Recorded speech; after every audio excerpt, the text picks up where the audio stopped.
بسم الله الرحمن الرحيم.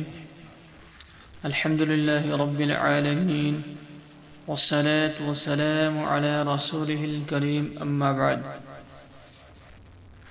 محترم سامعین، ایک سوال یہ پوچھا جاتا ہے اور بار بار یہ پوچھا جاتا ہے کہ افراد کی طرف سے یہ سوال پوچھا گیا کہ سود کی رقم سے بینک کا پچھلا سود ادا کرنا شرعاً کیسا ہے؟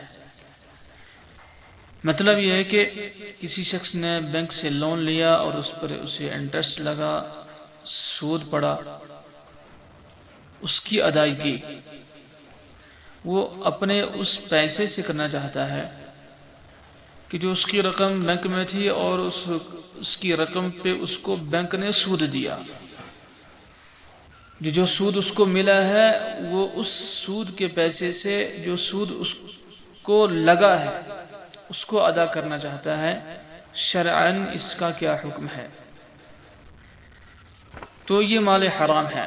پہلے تو یہ سمجھ لینا چاہیے کہ سود کا جو پیسہ ہمارے پاس آیا ہے یہ مال حرام ہے. مال حرام کے بارے میں فقہاء نے ایک اصول، ایک ضابطہ یہ تحریر فرمایا ہے کہ جو مال کسی حرام سبب سے حاصل ہوا ہو، مثلا سود سے، جوا سے، رشوت سے، خیانت سے، چوری اور ڈاکہ زنی سے، یا عقد فاسد سے حاصل ہوا ہے، مثلا بے فاسد یا معصیت کے کاموں میں سے کسی چیز کو کرایہ پر دے رکھا ہو اس سے حاصل ہوا ہو، یا باجا بجا کر زناکاری، بدکاری وغیرہ کے ذریعے سے حاصل کردہ مال، یہ تمام کے تمام مال حرام ہیں اور خبیث ہیں. انہیں اپنے پاس رکھنا یا اپنے استعمال میں لانا اللہ تعالیٰ کے وبال اور غضب کو مول لینے کے برابر ہے اور بہت بڑا گناہ ہے.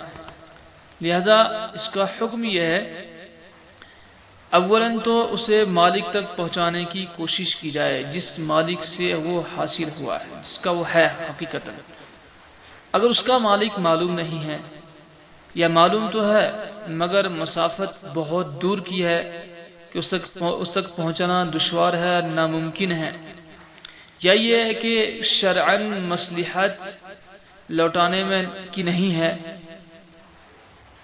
تو اس مال حرام کے وبال سے بچنے کے لیے دوسرا راستہ اس کا یہ ہے کہ اس کو غریبوں میں، بیواؤں اور یتیموں، پریشان حال مقروضوں پر صدقہ کر دینا ضروری ہے.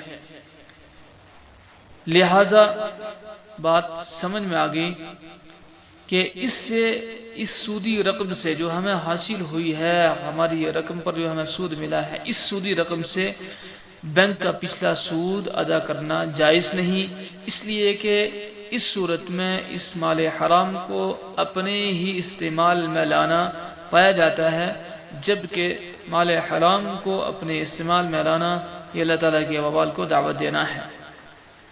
اس لیے امید ہے کہ بات سمجھ میں آ گئی ہو. دعا ہے کہ اللہ تعالیٰ پوری امت کو اولاً تو سودی کاروبار کرنے سے، لینے سے، دینے سے، بینک لون وغیرہ سے، سب طرح کے حرام کاموں سے بچنے کی توفیق عطا فرمائے.